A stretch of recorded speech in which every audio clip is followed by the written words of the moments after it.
ქარელის რაიონის სოფლის მეურნეობისა და სურსათის სამმართველოს მოსავლის აღებისათვის მზადება დაწყებული აქვს 2-3 თვის წინ. ძირითადად მზადება დაიწყო კომბაინების წყობში ჩაყენებით.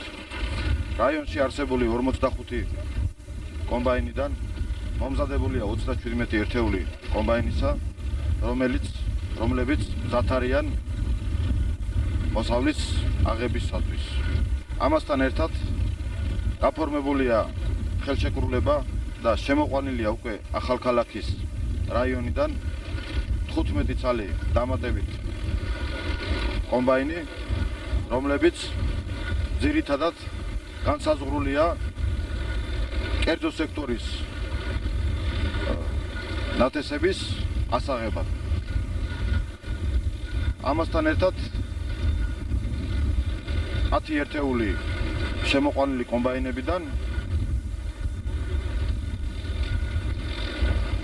დაეხმარება იმ საწარმოებს, რომლებსაც საკუთარი კომბაინების რაოდენობა არ ყოფნით. გატარებულია ღონისძიება საწვავსაცხები მასალების მომარაგებისათვის.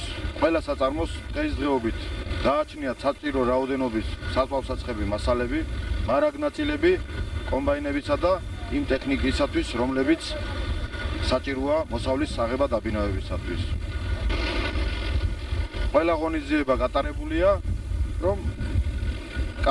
რომელიც დაწყებულია 8 ივლისს, დამთავრებული იქნება 5 აგვისტოს, დაახლოებით 5 აგვისტოს ფარგლებში.